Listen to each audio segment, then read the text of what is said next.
Hello everyone, welcome to new chemistry world. और पिछली class में हम लोग इलेक्ट्रोकेमिस्ट्री में बात कर रहे थे नट्स इक्वेशन के एप्लीकेशन की। सबसे पहला जो एप्लीकेशन हम लोगों ने देखा था कि ई सेल हम लोग कैसे निकालते थे, यानी ईएमएफ ऑफ सेल हम लोग कैसे निकालते थे। उसके पहले की अगर बात करें तो हम लोगों ने दो टाइप में डिवाइड कर दिया था। एक पहला, जब स्टैंडर्ड कंडीशन दी हुई हो तो हम लोग स्टैंडर्ड कंडीशन के लिए ई नॉट सेल निकालते थे। जब स्टैंडर्ड कंडीशन ना दी हुई हो, यानी जब कंसंट्रेशन, टेम्परेचर और partial pressure of gas change हो, तो उसके लिए हम नट्स इक्वेशन का यूज करते थे। और जो नट्स इक्वेशन हमारी आती थी, E is equal to E naught cell minus 0.0591 upon N log Q. यहाँ को क्यू को हम बोलते थे रिएक्शन क्यूटेन। अब उसके बाद हम लोगों ने पहला जो एप्लीकेशन देखा था कि नट्स इक्वेशन की हेल्प से हम लोग ई सेल निकाल सकते थे। उसके हम लोगों ने क्वेश्चन भी कर लिए थे। और पिछले वीडियो के लास्ट में हम लोगों ने ये कहा था कि कैलकुलेशन ऑफ इक्विलिब्रियम कांस्टेंट, यानी इक्विलिब्रियम कांस्टेंट को निकालने के लिए भी हम लोग यूज करते हैं नट्स इक्वेशन का। कैसे यूज करते हैं, क्या कुछ होता है, कौन कौन से एग्जाम्पल आते हैं, किस टाइप से हमें उन एग्जाम्पल को किस तरह से हमें अप्रोच करना चाहिए, ये सब हम लोग इस वीडियो में कवर करेंगे। उससे पहले ये बात करते हैं कि इक्विलिब्रियम कांस्टेंट होता क्या है, आखिर ऐसी कौन सी पोजीशन है जब इक्विलिब्रियम पोजीशन पे पहुंच जाती है, सेल पे क्या इफेक्ट पड़ता है जब इक्विलिब्रियम कांस्टेंट मेंटेन हो जाता है, यानी जब इक्विलिब्रियम मेंटेन हो जाती है तो सेल पे हमें क्या कुछ फर्क पड़ता है। इन सब बातों की आज चर्चा करेंगे और ये देखेंगे उससे आए हुए प्रीवियस ईयर क्वेश्चन। तो सबसे पहले हम ये बात करते हैं कि इक्विलिब्रियम आते ही, यानी इक्विलिब्रियम जैसे ही मेंटेन होती है तो हम लोगों ने ये कहा कि सेल काम करना बंद हो जाता है। तो बात ये आती है कि सेल काम करना बंद हो जाता है तो क्यों। हमें इस क्लास में यही समझना है कि जैसे पिछली क्लास में तो हम लोगों ने देख लिया था कि इक्विलिब्रियम कांस्टेंट या इक्विलिब्रियम के केस में हम लोग डेल्टा जी इक्वल टू 0 कर देते थे और वहां पे ई सेल इक्वल टू 0 कर दिया था, क्योंकि ना तो एन इक्वल टू 0 हो सकता था, ना ही हमारा एफ इज इक्वल टू 0 हो सकता था। हम लोगों ने कहा था इक्विलिब्रियम के केस में E cell is equal to 0, इसका मतलब E naught cell is equal to 0.591 और upon N log Q equilibrium.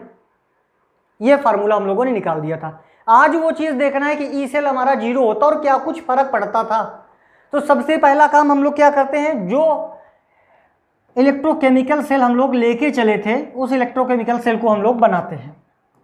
यानी यह एक सेल की हम लोगों ने बात किया था और इस सेल में क्या देखा था कि ये हमारा एनोड था और इधर साइड यानी राइट साइड में हमारा कैथोड था। अब ये जो है जेडिन की रॉड हम लोगों ने लेके चले थे, जिंक की रॉड, और यहाँ पे जिंक सल्फेट का सोल्यूशन भरा हुआ था, ZnSO4 का सोल्यूशन भरा हुआ था, एक्वा सोल्यूशन यहाँ पे फिल हुआ था। दूसरे कैथोड की साइड हम लोगों ने बात किया था कि ये Cu की रॉड है और यहाँ पे CuSO4 का सोल्यूशन भरा हुआ है, CuSO4 का एक्वा सोल्यूशन यहाँ पे भरा हुआ है। और यहाँ पे हम लोगों ने एक बल्ब लगा दिया था और यह हम लोगों ने साल्ट ब्रिज लगा दिया था यहाँ पे। इस सेल को हम शुरुआत में, यानी electrochemical cell, galvanic cell, voltaic cell, इस सेल को हम बता रहे थे। और हम लोगों ने ये कहा था कि भाई एनोड जो है निगेटिव होता है, कैथोड हमारा पॉजिटिव होता है। एनोड से इलेक्ट्रॉन जाते हैं कैथोड की तरफ और हमारा सेल काम करना चालू कर देता था। फिर हम लोगों ने साल्ट ब्रिज देखा था और ये भी देखा था कि साल्ट ब्रिज हम लोग क्यों लगाते हैं। अब यहाँ पे नट्स इक्वेशन के केस में हम लोगों ने कहा था कि कंसंट्रेशन अगर डिफरेंट हो, यानी स्टैंडर्ड कंडीशन पे 1m कंसंट्रेशन होता था, लेकिन जो नट्स इक्वेशन थी उसके केस में कंसंट्रेशन कुछ भी हो सकता था। तो शुरुआत में अगर हम बात करें कि एनोड के केस में, यानी जिंक सल्फेट में कुछ ना कुछ Zn+2 यानी जिंक आयन का कुछ ना कुछ कंसंट्रेशन रहा होगा। जैसे सेल बनाया, अभी सेल चालू नहीं हुआ, सेल बना के हमने रखा और देखा क्या कि ZnSO4 का सोल्यूशन में से कुछ Zinc+2 का कंसंट्रेशन रहा होगा, कुछ ना कुछ तो रहा होगा। फिर CuSO4 में देखा कि भाई Cu+2 का कुछ ना कुछ कंसंट्रेशन रहा होगा, यानी एनोड में जिंक का कंसंट्रेशन और कैथोड में कॉपर का कंसंट्रेशन कुछ ना कुछ रहा होगा। कितना है उसे हमें से नहीं मतलब है अभी।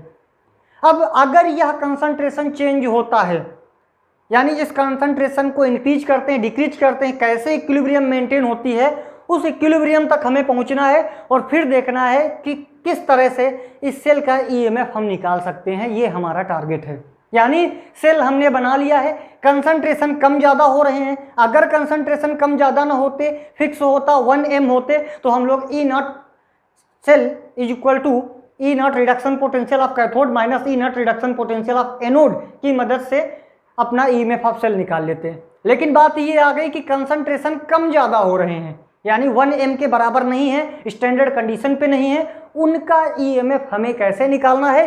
तब बताया गया था कि नट्स इक्वेशन लगेगी, तो नट्स इक्वेशन की मदद से कैसे ईएमएफ निकालते हैं इस तरीके का ये हम लोग सीखने जा रहे हैं। अब बात क्या करते हैं, शुरुआत में हम लोगों ने रिएक्शन पढ़ा नट्स इक्वेशन की, E cell is equal to E naught cell minus 2.303 RT by NF और log Q, ये हमने देखा। और log Q क्या है, रिएक्शन क्यूटेंट है, जो कि हमारा कंसंट्रेशन ऑफ आयंस के बारे में बताता है। किसी भी समय वो कंसंट्रेशन ऑफ आयंस, कितना आयंस का कंसंट्रेशन है, ये उस चीज को डिफाइन करता है। अब बात आती है इस सेल रिप्रेजेंटेशन के लिए, हमने क्या लिखा था कि एनोड के साइड में ऑक्सीडेशन होता है, यानी Zn से Zn+2+2 इलेक्ट्रॉन बनाए थे, और कैथोड के साइड में रिडक्शन होता है, यानी Cu+2+2 इलेक्ट्रॉन लेके Cu बनाया था। बार बार लिखने की जरूरत नहीं है। तो इसी नेट सेल रिएक्शन से हम लोग Q की वैल्यू पुट कर देते हैं, और इस रिएक्शन को फिर से लिख सकते हैं इस फार्मूले को कि E cell is equal to E naught cell minus 2.303 RT by NF और log इधर लिख सकते हैं Zn+2 divide by Cu+2 ions का कंसंट्रेशन। ये इतनी चीज हम लोगों ने लिख दिया, इतना तो हम पढ़े थे पहले से। अब हम लोग कंसंट्रेशन की बात करते हैं कि कंसंट्रेशन, जिंक का कंसंट्रेशन सोल्यूशन में बढ़ता है कि घटता है, इधर Cu+2 का कंसंट्रेशन बढ़ता है कि घटता है। तो देखो उसके केस में हमें क्या करना है, हमें ये काम करना था कि ये जो रॉड हम लेके चले थे ये, और कहा क्या था इसको, ये एनोड था हमारा। अब इस एनोड में जिंक का हो रहा था ऑक्सीडेशन। अब अगर जिंक को ऑक्सीडेशन हो रहा है तो जिंक क्या कर रहा था, जिंक का ऑक्सीडेशन हो रहा है तो जिंक ये कर रहा था कि जो जिंक की रॉड थी, इस रॉड से Zn+2 आयन निकल निकल के सोल्यूशन पे आने लगे थे। यानी हम लिख सकते हैं क्या कि ये हमारा ZnSO4 का सोल्यूशन फिल है, ZnSO4 का सोल्यूशन फिल है यहाँ पे, और यहाँ से Zn+2 निकल के सोल्यूशन पे आने लगे थे। Zn+2 और ये Zn+2 सोल्यूशन पे निकल के आने लगे थे।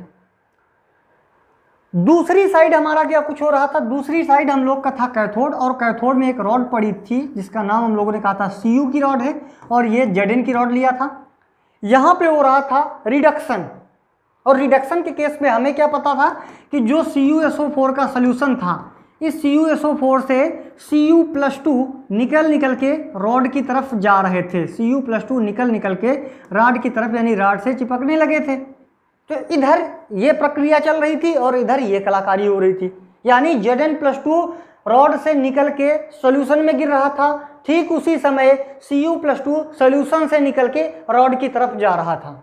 और यहाँ पे हम लोगों ने एक बल्ब लगा रखा था, वोल्टमीटर लगा रखा था और देख रहे थे, और ये हम लोगों ने डाल दिया था यहाँ पे क्या, सॉल्ट ब्रिज। इसमें हम लोगों ने KCl भर दिया था, और कैसे सिलेक्शन करते हैं सॉल्ट ब्रिज का ये हम लोग दूसरे तीसरे लेक्चर में देख चुके थे, कौन सा सॉल्ट ब्रिज कहाँ पे यूज होता है। अब यहाँ पे क्या समझना है, यहाँ पे ये समझना है कि जिंक का हमारा ऑक्सीडेशन हो रहा है, यानी Zn से बन रहा था क्या, Zn+2 प्लस का 2 इलेक्ट्रॉन। हो ये रहा कि Zn+2 निकल के सोल्यूशन में आ रहा था, उसको न्यूट्रलाइज करने के लिए यहाँ से हमारे Cl- आ रहे थे। बात तो ये बता दी गई थी कि वो मेंटेन करके रखता था सेल को, कौन, सॉल्ट ब्रिज, कि इधर Zn+2 उसने देखा कि भैया ये रॉड पतली होती चली जा रही है, इधर से Zn+2 सोल्यूशन में गिर रहे हैं, तो सोल्यूशन में Zn+2 का कंसंट्रेशन ज़्यादा होता चला जा रहा है, इसीलिए हम लोगों ने सॉल्ट ब्रिज लगा दिया था। तो कहा यह गया कि Cl- Zn+2 को पकड़ता है और ZnCl2 बना देता है, न्यूट्रलाइज कर देता था। लेकिन कुछ समय के लिए हम ये सोचे या समझे कि सोल्यूशन के अंदर Zn+2 का कंसंट्रेशन एक ना एक समय के लिए इंक्रीज तो हुआ ही होगा, यानी ये तो नहीं कह सकते कि डिक्रीज हो रहा है। भाई जब सोल्यूशन में आ रहा है, कोई जरूरी थोड़ी नहीं कि 100 अगर आयन आए तो इधर से 100 Cl- आ गए, पता चला इधर से 100 Zn+2 गिरे, इधर से हमारा केवल 90 या 95 Cl- आ गए, तभी भी 5 Zn+2 के आयंस यहाँ पे बढ़े कि नहीं बढ़े? इसका मतलब क्या हुआ कि इस साइड एनोड के साइड लिख सकते हैं, एनोड के साइड कंसंट्रेशन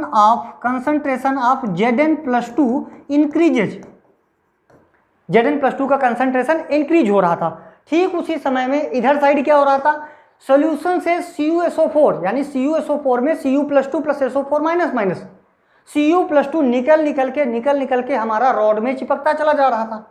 यानी ठीक इसी समय कैथोड की साइड में कंसंट्रेशन ऑफ Cu+2 क्या हो रहा था, डिक्रीज कर रहा था। तो पता ये चला कि हमारा जो सेल था उस सेल में क्या कहानी चल रही है कि Zn+2 का कंसंट्रेशन बढ़ता चला जा रहा है और धीरे धीरे Cu+2 का कंसंट्रेशन कम होता चला जा रहा है। क्यों?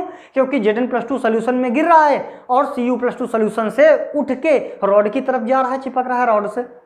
अब बात आई एक तरफ कंसंट्रेशन बढ़ना, दूसरी तरफ कंसंट्रेशन का घटना ई सेल या ई नॉट सेल पे क्या इफेक्ट डालता था और उसका इक्विलिब्रियम कांस्टेंट से क्या कुछ रिलेशन था, ये हमें देखना है कि इक्विलिब्रियम कांस्टेंट से क्या रिलेशन था। यानी कंसंट्रेशन कम और ज़्यादा होने से क्या फ़र्क पड़ता है हमारे ई सेल पे। तो अब देखते हैं क्या कुछ फ़र्क पड़ता है। सबसे पहले बात कर लेते हैं एनोड की, और एनोड की साइड में हमारी रिएक्शन हो रही है ये Zn से Zn+2 इलेक्ट्रॉन। अब हम इसका अगर ई सेल निकालते हैं अलग अलग, केवल एनोड का पहले निकालते हैं, तो ये निकल के आता है हमारा ई नॉट सेल -2.303 RT/NF लॉग, और Q की जगह पे लिखेंगे क्या, 1/Zn+2 लॉग Zn+2, क्योंकि रिएक्टेंट का प्रोडक्ट का पहले लिखना है, अपान रिएक्टेंट होता है, तो रिएक्टेंट में एक्वा साइन है नहीं तो हम लोग वहाँ का कंसंट्रेशन नहीं लिखेंगे। ये कहानी बनी। अब इससे हमें क्या सीखना है, यहीं से सारी इक्विलिब्रियम की कहानी यहीं से स्टार्ट होती है। बात ये आई कि ई नॉट सेल जो होता है वो हर सेल का फिक्स होता है। शुरुआत से ये चिल्ला के बताया जा रहा है कि जो ई नॉट सेल की वैल्यू है ये हमारी फिक्स्ड होती है। ये पता होता है कि इसकी इतनी वैल्यू होगी। स्टैंडर्ड केस में बुक में चार्ट बना रहता है, उसी चार्ट से देख के लिख सकते हैं। अब बात आई कि एनोड के साइड में जो कंसंट्रेशन ऑफ Zn+2 है, यानी इस Zn+2 यानी कंसंट्रेशन ऑफ Zn+2 धीरे धीरे क्या हो रहा है, इंक्रीज हो रहा है। अब अगर धीरे धीरे इंक्रीज होगा Zn+2 तो हम क्या देख पा रहे हैं, मान लो एक समय के लिए ये log 0.5 रहा होगा, इंक्रीज हुआ तो क्या बना, log 1.0 बना, फिर आगे बढ़ा तो log 2.0 बना। यानी कंसंट्रेशन क्या हो रहा है, बढ़ रहा है। अगर कंसंट्रेशन बढ़ रहा है तो ये पूरी वैल्यू भी बढ़ेगी, यानी log Zn+2 की वैल्यू भी बढ़ती चली जाएगी, और log Zn+2 की वैल्यू बढ़ती चली जाएगी तो 2.303 RT/NF log Zn+2 की भी वैल्यू बढ़ती चली जाएगी। अब एक समय ऐसा आएगा कि जब ये ई सेल जो है वो ई नॉट सेल माइनस, अब देखो ये वैल्यू क्या हो रही, धीरे धीरे बढ़ रही है। यानी सपोज कर लेते हैं एक समय में ये वैल्यू x रही होगी। अब देखते क्या है, मान के चलें अगर कि ई नॉट सेल फिक्स है 10 है, जब कंसंट्रेशन इसका 0.5 रहा होगा तब इसकी वैल्यू मान लो 1 आ गई होगी। इस टोटल की वैल्यू की बात कर रहे हैं। जब कंसंट्रेशन 0.5 से बढ़ा, क्योंकि लगातार कंसंट्रेशन क्या हो रहा है, बढ़ता चला जा रहा है, Zn रॉड जो है जिंक की रॉड से Zn+2 आयन सोल्यूशन में गिरते चले जा रहे हैं। तो जब यहाँ का कंसंट्रेशन बढ़ता चला जा रहा तो ये टोटल वैल्यू बढ़ती चली जा रही है। पहले केस में जब मान लो कुछ भी कंसंट्रेशन रहा होगा तो 1 है, थोड़ी देर बाद कंसंट्रेशन बढ़ा तो ये वैल्यू 2 हो गई, 3 हो गई, 4 हो गई। एक समय ऐसा आया जब ई नॉट सेल की जो वैल्यू है वो इस पूरे वैल्यू के बराबर हो गई, यानी x की जो वैल्यू आई हम लोगों ने कहा 10 हो गई, ई नॉट सेल के बराबर हो गई। तो उस केस में हमारा क्या मिला, ई सेल = 0 मिल गया। उस केस में हमारा क्या मिला, ई सेल = 0 मिल गया। भाई ये बात आपको क्लियर हो गई होगी कि Zn+2 का कंसंट्रेशन धीरे धीरे बढ़ रहा है। जैसे Zn+2 की वैल्यू धीरे धीरे हम बढ़ाते जाते हैं तो लॉग में कोई भी चीज़ होगी, अगर वो वैल्यू बढ़ेगी तो ये log Zn+2 की वैल्यू भी धीरे धीरे बढ़ेगी। log Zn+2 की वैल्यू बढ़ेगी तो 2.303 RT/NF log Zn+2 की भी वैल्यू धीरे धीरे बढ़ेगी। और एक समय ऐसा आएगा कि वो वैल्यू बढ़ते बढ़ते ई नॉट सेल के बराबर पहुंच जाती है। उस केस में हमारा ई सेल क्या हो जाता है, 0 हो जाता है। ये कहानी थी सिर्फ किसकी, अभी एनोड की। अब ठीक उसी समय में कैथोड में क्या हो रहा था, कैथोड में होता चला जा रहा था कि Cu+2 का कंसंट्रेशन सॉल्यूशन से कम होता चला जा रहा था। अगर कम होता चला जा रहा था तो उस केस में क्या कुछ होगा वो भी देख लेते हैं। इधर हम देखते हैं कि Cu+2 ने क्या किया था, रिडक्शन किया था, 2 इलेक्ट्रॉन लेके बना दिया था उसने Cu, यानी ये ऑक्सीडेशन था। अब इधर हम रिडक्शन की बात कर रहे हैं। ऑक्सीडेशन में क्या सीखा, कंसंट्रेशन बढ़ने के साथ साथ ई सेल 0 की स्थिति में पहुंच गया था। जब बात आई रिडक्शन के केस में, तो रिडक्शन के केस में हमने देखा कि ई सेल यानी नट्स इक्वेशन अप्लाई किया, E cell is equal to E naught cell minus 2.303 RT/NF और log Q, और Q की जगह पे क्या लिखेंगे, अल्फा प्रोडक्ट अपन अल्फा रिएक्टेंट। प्रोडक्ट में तो कुछ है नहीं, रिएक्टेंट में हमारा है, तो 1/Cu+2 1/Cu+2 हम लोगों ने लिख दिया। अब यहां से क्या समझना है, देखो 1/Cu+2 लिखा हुआ है, ठीक है। कहा यह जा रहा है कि कंसंट्रेशन ऑफ Cu+2 डिक्रीजेज, यानी कंसंट्रेशन जो Cu+2 का है वो डिक्रीज हो रहा है। क्यों डिक्रीज हो रहा है, क्योंकि Cu का रिडक्शन हो रहा है। Cu+2 आयंस सॉल्यूशन से निकल के रोड की तरफ जाके रोड में चिपकते चले जा रहे हैं, इसलिए कंसंट्रेशन डिक्रीज हो रहा है। हालांकि साल्ट ब्रिज प्रेजेंट है, साल्ट ब्रिज में K+ आके K2SO4 बना रहा है, लेकिन कुछ समय के लिए, एक समय तो ऐसा हुआ ही होगा कि Cu+2 आयंस डिक्रीज होते चले जा रहे हैं, यानी SO4- की संख्या बढ़ती चली जा रही है। अगर ऑटोमेटिक बात है, अगर दूसरा बढ़ता चला जा रहा है तो पहला वाला तो कम होगा, यानी CuSO4 बढ़ता चला जा रहा है तो Cu+2 SO4- बढ़ता चला जा रहा है तो Cu+2 की जो नंबर है आयंस की वो कम होती चली जा रही है। अब यहाँ पे समझना है कि अगर Cu+2 कम होगा, एक समय के लिए ये मानो कि अगर Cu+2 रहा हो 1/0.5 शुरुआत में, और धीरे धीरे ये आ गया 1/0.4, 1/0.3, 1/0.1 ऐसे आ गया, तो जब ये वैल्यू कम होती चली जा रही है तो 1/Cu+2 की वैल्यू क्या होगी, इंक्रीज होती चली जाएगी। भैया आप 1/0.5 कर लो, 1/0.4 कर लो, 1/0.3 कर लो, 1/0.1 कर लो, तो ये वाली वैल्यू ज़्यादा आएगी। यानी 1/समथिंग अगर है और उस समथिंग की वैल्यू कम होती चली जा रही है तो इस टोटल की वैल्यू इंक्रीज होती चली जाएगी।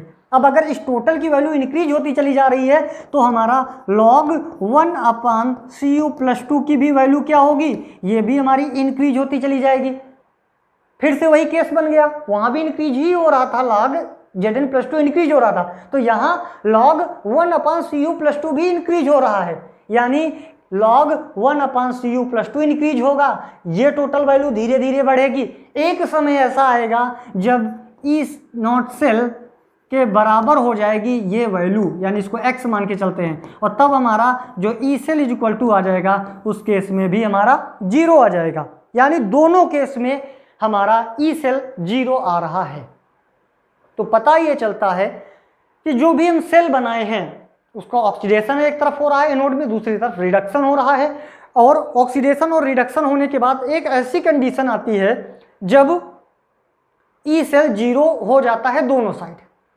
यानी हुआ क्या होगा, हुआ ये होगा कि अपने इस फिगर में देखें तो जो इक्विलिब्रियम की कंडीशन है, इक्विलिब्रियम कंडीशन क्या होती है, जब ई सेल 0 हो जाए, और ई सेल 0 होने की दशा में क्या कहा गया है कि सेल ने अपने मन से मना कर दिया, सेल ने अपने मन से ही मना कर दिया इस सॉल्यूशन ने कि हम Zn+2 और नहीं ले पाएंगे। यानी Zn+2 इतना ज़्यादा अधिक हो गया कि इस सॉल्यूशन ने मना कर दिया रॉड से बोल के कि अब Zn+2 आयंस हम नहीं ले पाएंगे। सेम उसी समय जब इक्विलिब्रियम कंडीशन पहुंची, यानी E cell is equal to E naught cell हुआ, तो Cu+2 की जो रॉड थी, या यूँ कहें सॉल्यूशन जो था CuSO4 का, उस सॉल्यूशन ने मना कर दिया कि हमारे पास Cu+2 आयन खत्म हो गए हैं, हमारे पास Cu+2 आयन खत्म हो गए, अब आयन नहीं बचे हैं कि जाके तुम्हारी रॉड से हम चिपक सकें। और एनोड में क्या कहा सॉल्यूशन ने कि हमारे पास अब क्षमता नहीं बची कि आपके Zn+2 आयंस हम ले सकें। यानी इधर एनोड के सॉल्यूशन ने Zn+2 आयन लेने से मना कर दिया, तो उसी समय कैथोड के सॉल्यूशन ने Cu+2 आयंस देने से मना कर दिया, और इसी कंडीशन को हम बोले इक्विलिब्रियम कंडीशन। और इस इक्विलिब्रियम कंडीशन में हमारा जो ई सेल है वो 0 होता है, इस इक्विलिब्रियम कंडीशन में ई सेल हमारा 0 होता है।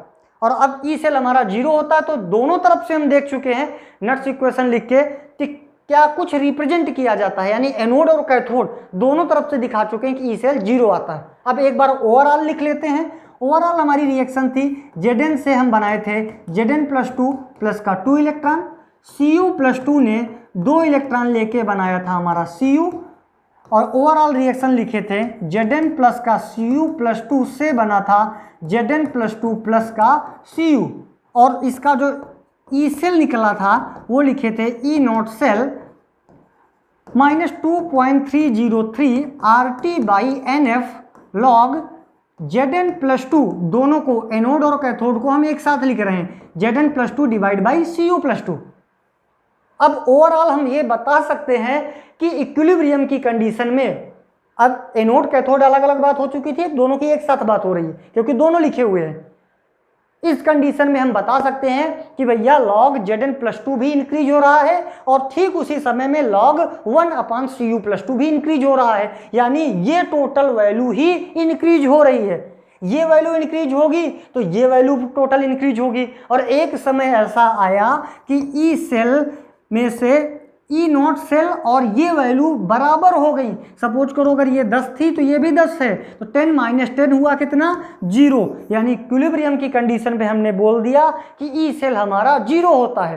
तो फार्मूला हमारा क्या बना, फार्मूला ये बना कि E cell is equal to E naught cell -2.303 RT/NF log Zn+2 by Cu+2 के केस में ई सेल हम लोगों ने रख दिया 0।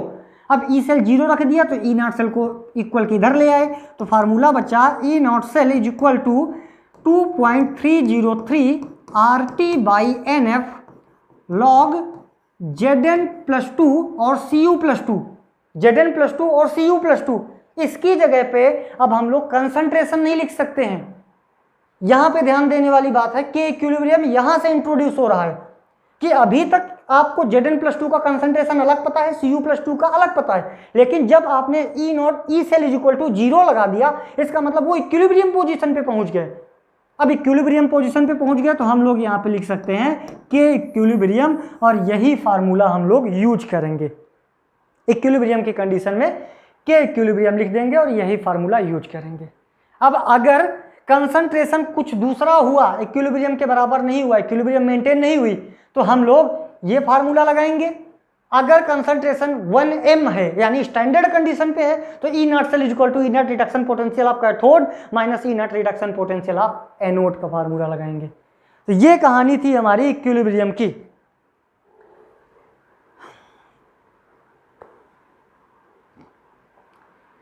तो इक्विलिब्रियम कांस्टेंट का जो फार्मूला निकल के आया, E naught cell is equal to 2.303 RT/NF log K equilibrium, या फिर इसको ये भी लिख सकते हैं E naught cell is equal to 0.0591/N log K equilibrium.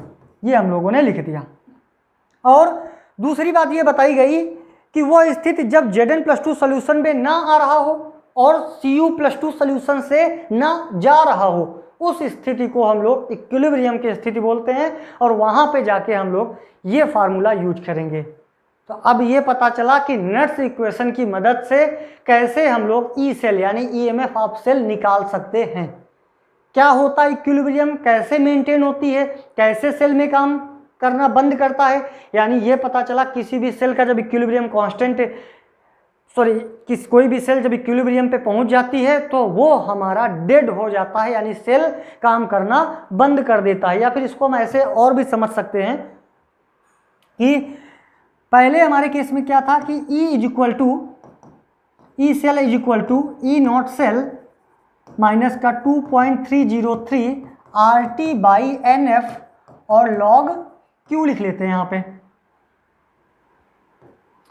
शुरुआत के केस में क्या मान के चले हैं कि जब कंसंट्रेशन धीरे धीरे चेंज हो रहा होगा, समझना ये भी बात इंपॉर्टेंट है कि शुरुआत का केस जब सेल बना, यानी घर में हम सेल लाए, नया नया सेल लेके आए, अभी उसको टार्च में बल्ब कहीं भी डाला नहीं उसको, यानी उसका यूज करना नहीं चालू किया, उसको लगाया, सेटअप किया, तो बहुत बढ़िया उसका कंसंट्रेशन मेंटेन रहा होगा। यानी ना तो Zn इधर से इधर गिरना चालू हुआ होगा, यानी ना तो एनोड का कंसंट्रेशन बढ़ना चालू हुआ होगा, ना तो कैथोड का कंसंट्रेशन कम होना चालू हुआ होगा। तो उस केस में ये वाली जो वैल्यू है, ये वाली जो वैल्यू बहुत छोटी आई होगी। जैसे सपोज कर लें कि E0 सेल हमारा फिक्स है 10, ये वैल्यू आ गई होगी 1.5, नए नए सेल की बात हो रही है। तो जो अपना मेजरमेंट करने के लिए वोल्ट मीटर लगाए हैं, वो हमारा जो कांटा दिखाएगा वो ये दिखाएगा।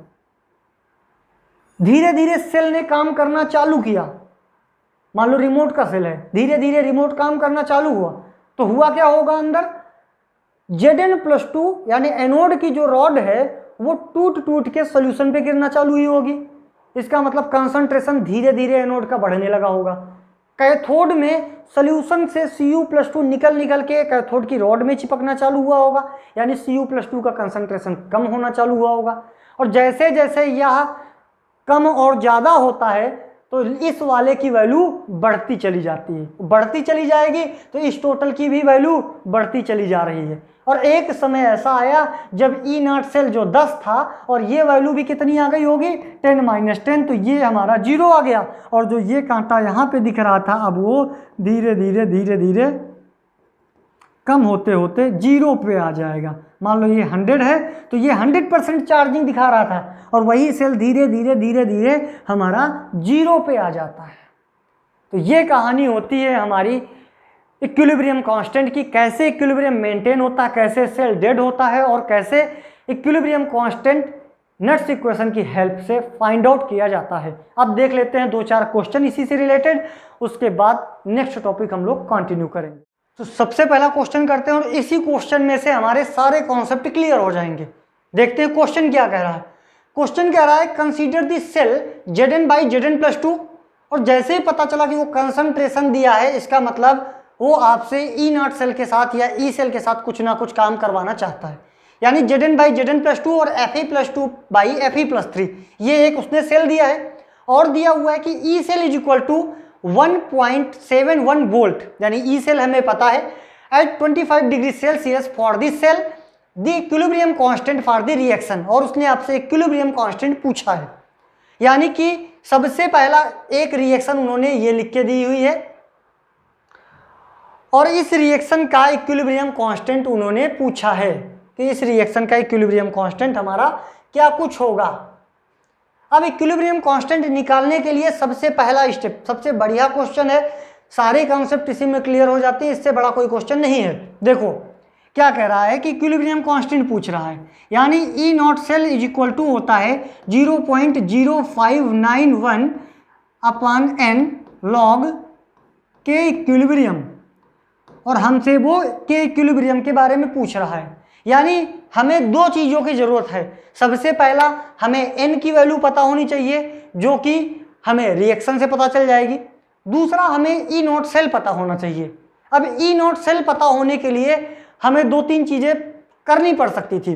पता है E0 सेल कैसे कैसे पूछ सकता था, वो रिएक्शन को रिप्रेजेंट करके उनका कंसंट्रेशन देके आपसे नट्स इक्वेशन लगवा सकता था, और वही काम इसने किया है। या फिर ऑक्सीडेशन पोटेंशियल और रिडक्शन पोटेंशियल दे दे, वहां से हम लोग डायरेक्ट E0 सेल निकलवा लेते हैं। तो ये बढ़िया क्वेश्चन है। इसमें पहले आपको नट्स इक्वेशन का यूज करना है, जिसकी मदद से आप E0 सेल की वैल्यू निकालेंगे। E सेल की वैल्यू उसने निकाल के रखा हुआ है। तो एक एक चीज काम करते हैं, देखते हैं क्या कुछ करना होगा। हमें फार्मूला पता है E cell is equal to E0 cell minus 0.0591 divide by n log Q, ये हमें फार्मूला पता है। अब इस फार्मूले की हेल्प से हमें E0 सेल की वैल्यू निकालना है। E0 सेल की वैल्यू निकालना है तो E सेल की वैल्यू उन्होंने लिख के दे दिया है कि 1.71 वोल्ट है, ये उन्होंने लिख के दिया है। और E0 सेल हमें निकालना है 0.0591, हम वैसे का वैसे लिखेंगे। n की वैल्यू निकालने के लिए हमें क्या करना है, हम अपनी रिएक्शन की तरफ जाते हैं और रिएक्शन में हमें क्या कुछ पता चलता है। रिएक्शन में हमें ये साफ साफ दिखाई पड़ रहा है कि Zn से बन रहा है Zn+2 और Fe+3 से बन रहा है Fe+2। ये यानी अगर हम कैथोड और एनोड की रिएक्शन लिखना चाहें तो लिख सकते हैं कि Zn से हमारा बन रहा है Zn+2 प्लस का 2 इलेक्ट्रॉन, और इधर हो रहा है Fe+3 एक इलेक्ट्रॉन लेके बना के दे रहा है हमें Fe+2। नेट सेल रिएक्शन लिख के हम बताते थे कि n की वैल्यू कितनी होगी। नेट सेल रिएक्शन लिखने से पहले हमारे दिमाग में एक बात आती है कि हमें इलेक्ट्रॉन नहीं लिखने होते हैं, यानी किसी न किसी तरीके से मल्टीप्लाई करा के हम लोग इलेक्ट्रॉन को कैंसिल आउट करते हैं। यहाँ पे 2 इलेक्ट्रॉन है, यहाँ पे 1 इलेक्ट्रॉन है, यानी इस पूरी रिएक्शन को हम लोग 2 से मल्टीप्लाई करवा देते हैं। तो यहाँ लिखा हम लोग 2, इधर हो जाएगा 2, इधर हो जाएगा 2। क्यों? क्योंकि इंटेंसिव प्रॉपर्टी होता है, नंबर ऑफ मोल्स पे डिपेंड नहीं करता है क्या, इलेक्ट्रोड पोटेंशियल। अब इस रिएक्शन को हम लिखते हैं क्या कि Zn प्लस का 2Fe+3 से 2Fe+2 और प्लस का Zn+2, ये रिएक्शन हमें मिली और सेम टू सेम यही रिएक्शन उसने लिख के भी दिया है। यानी n की वैल्यू हमें पता चली कि n की वैल्यू निकल के आ गई 2। अब n की वैल्यू पता चल गई, अब हमें क्या करना है, n की वैल्यू लिखने के बाद हमें log Q की वैल्यू लिखना है। तो log Q की जगह पे क्या लिखते थे, अल्फा प्रोडक्ट अपन अल्फा रिएक्टेंट। प्रोडक्ट में है Zn+2 और Fe+2 के 2, यानी लिख सकते हैं क्या, कंसंट्रेशन ऑफ Zn+2 और Fe+2 का स्क्वायर। तो Fe+2 का स्क्वायर कर दिया अपन इधर साइड हम देखते हैं क्या है हमारा, इधर है Fe+3 2, यानी Fe+3 का स्क्वायर। तो यहाँ भी लिख सकते हैं क्या, Fe+3 का स्क्वायर। अब इन सब की वैल्यू पुट करनी है हमें, वैल्यू उन्होंने कंसंट्रेशन सबका दिया हुआ है। क्या कह रहे हैं कि 1.71 वोल्ट और E naught cell is equal to minus का 0.0591 डिवाइड बाई 2 लॉग। अब Zn+2 की वैल्यू कितनी दी हुई है, तो Zn+2 की वैल्यू जो दिया हुआ है ये 0.01 लिखा हुआ है। तो हम लोग लिख सकते हैं 0.01। Fe+2 की वैल्यू दिया हुआ है 0.001, तो 0.001 का स्क्वायर डिवाइड बाई Fe+3 की वैल्यू लिखी है 0.01, तो 0.01 का स्क्वायर। और हमें पता था इन सबको हम लोग 10 टू पावर माइनस समथिंग के फॉर्म में सॉल्व करके डायरेक्ट वैल्यू पुट करते थे। तो अगर हम इतनी चीज की वैल्यू Q की वैल्यू निकालना चाहें तो इधर निकाल सकते हैं कि पहला लिखा है 10 टू पावर -2 इंटू ये है 10 टू पावर -3 और उसका स्क्वायर यानी 10 टू पावर 6 माइनस में, और नीचे आ जाएगा हमारा 10 टू पावर -4। ये सॉल्व करेंगे तो 10 to power -8 into 10 to power 4, ये बचेगा हमारा 10 टू पावर 4 माइनस का। तो ये हमारा आ गया कितना, 10 टू पावर -4। अब ये वैल्यू हम उठा के वहाँ पे पुट कर देते हैं, तो देखते हैं कितना बचता है। ये हमारा आ रहा है 1.71 volt. E naught cell is equal to 0.0591 divide by 2 log 10 to power -4। आगे करते हैं 1.71 volt E naught cell -0.0591 divide by 2, ये 10 टू पावर -4 आगे आ जाएगा तो माइनस प्लस 4 इंटू लॉग 10 की वैल्यू 1 हो जाएगी, 2 2 जा 4, यानी हमारा बचा 1.71। ये आया ई नॉट सेल, ये बचा हमारा 2 1 जा 2, 2 9 जा 18, 1 2 5 जा 11, यानी 1.182। तो ई नॉट सेल हमारा कितना निकल के आ जाएगा, 1.710 में से माइनस हो जाएगा 1.180। 1.180 जब इसमें माइनस हो जाएगा तो ये हमारा जो बच रहा है 1.710 में से 1.182 माइनस करेंगे, 10 में 2 गए 8, इधर 9 9 में 1 1, इधर 6 6 में 5 ये 5, ये 518, यानी नियर अबाउट हमारा आ रहा है 518 के आसपास। तो ये कैलकुलेट करके हम लोग यहाँ पे वैल्यू पुट कर सकते हैं।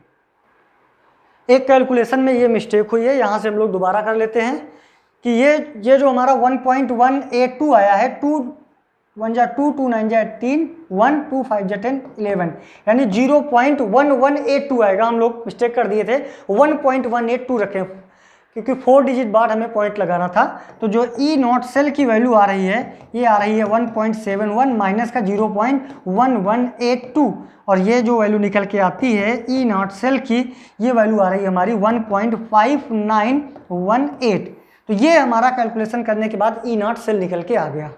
अब ये इस ई नॉट सेल को हम उठा के कहाँ पुट करेंगे, अपने इस फार्मूले में से ई नॉट सेल की वैल्यू यहाँ पुट करेंगे, एन की वैल्यू 2 रखेंगे और के इक्विलिब्रियम की वैल्यू निकाल देंगे। तो देख लेते हैं हमारा क्या कुछ आता है।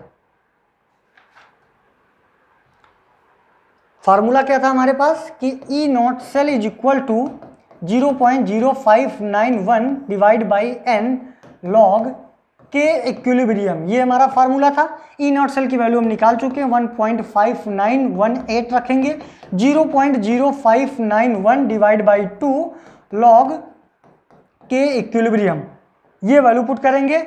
और वैल्यू पुट करने के बाद देखते हैं कि log K equilibrium is equal to आता है 1.5918 इंटू 2 डिवाइड बाई 0.0591 और ये लगभग 54 के बराबर आ रहा है। 54 यानी डायरेक्ट सीधा लिखना चाहें तो 53.44 या फिर बराबर कर देते हैं 54 के। तो के इक्विलिब्रियम जो हमारा निकल के आएगा वो 10⁴ इसका आंसर निकल के आ रहा है। तो इस तरह से सबसे लंबा क्वेश्चन यही है। इससे शॉर्ट हो सकता है कि आपको ई नॉट सेल जो नट्स इक्वेशन से निकलवाया है उस तरह ने निकलवा के आपको ऑक्सीडेशन पोटेंशियल और रिडक्शन पोटेंशियल दे दे, तो उस तरह से भी हम निकाल सकते हैं। एक क्वेश्चन ये लिखा हुआ है, इस क्वेश्चन को हम आसानी से कर सकते हैं कि the equilibrium constant for a reaction दिया। हाँ, ये दूसरे टाइप का एक क्वेश्चन बना कि Fe+3 Sn+2 ये सब कुछ दिया हुआ है। यहाँ पर दिखाई पड़ रहा है कि हमें ई नॉट दिए हुए हैं, यानी सबसे पहला काम हमें क्या करना है, फार्मूला लिखना है कि E naught cell is equal to 0.0591 divide by N और लॉग के इक्विलिब्रियम। दो टाइप के क्वेश्चन बन सकते थे, तो दोनों टाइप के क्वेश्चन लिखे हुए हैं। अब हमें ई नॉट सेल उसने दिया नहीं है, लेकिन जो ई नॉट सेल का हमें फार्मूला पता है कि E naught reduction potential of cathode minus E naught reduction potential of anode. तो उसने दो रिडक्शन या ऑक्सीडेशन पोटेंशियल जो भी दिए हैं, +3 से +2, +4 से +2, दोनों रिडक्शन है, कोई प्लस माइनस चेंज नहीं करना है। अब आपको इतना पहचानना है इस रिएक्शन को देख के कि कौन सा एनोड है कौन सा कैथोड है। यानी हम देख रहे हैं कि Fe+3 से Fe+2 जा रहा है तो यहाँ रिडक्शन हो रहा है, ये कैथोड है। Sn+2 से Sn+4 जा रहा है, यहाँ ऑक्सीडेशन हो रहा तो एनोड है। तो सबसे पहले हम लोग इधर Fe वाला रखेंगे, यानी पॉइंट का 75 माइनस का पॉइंट का 15 रख देंगे, तो यहाँ से ई नॉट सेल की वैल्यू निकल आएगी। एन की वैल्यू आपको साफ साफ पता चल जाएगी, 2 3 जो भी होगा नेट सेल रिएक्शन लिखने के बाद वहां से आप एन की वैल्यू रखेंगे और के इक्विलिब्रियम की वैल्यू निकाल देंगे। और हम इसका डायरेक्ट आंसर बता दे रहे हैं कितना आ रहा है। इसका जो आंसर आ रहा है हमारा 10⁻20, यानी आपको मिलेगा log K equilibrium is equal to 20, तो आप लिख देंगे के इक्विलिब्रियम इज इक्वल टू 10⁻20। तो ये पूरी कहानी थी हमारी इक्विलिब्रियम कांस्टेंट की। नट्स इक्वेशन की हेल्प से कैसे हम लोग इक्विलिब्रियम कांस्टेंट निकालते हैं। तो डायरेक्ट आपको इतना याद रखना है कि जब इक्विलिब्रियम कांस्टेंट की वैल्यू निकालते हैं उस केस में, इक्विलिब्रियम के केस में ई सेल हमारा 0 हो जाता है। क्यों 0 होता है? क्योंकि कैथोड और एनोड में सोल्यूशन एक तरफ जिंक को आने नहीं देता, दूसरी तरफ कैथोड में सोल्यूशन से Cu+2 जाने नहीं पाता है, जिसकी वजह से ऐसी कंडीशन आती है कि हमारा जो ई सेल होता है, ई नॉट सेल होता है, उसकी वैल्यू और 2.303 RT/NF log Q की वैल्यू बराबर हो जाती है। तो ई सेल हमारा 0 हो जाता है। फिर हम अपनी नट्स इक्वेशन में ई सेल की वैल्यू 0 पुट कर देते हैं और फार्मूला बना लेते हैं E naught cell is equal to 0.0591/n log K equilibrium. तो मिलते हैं नेक्स्ट क्लास में। Thank you so much, thank you for watching.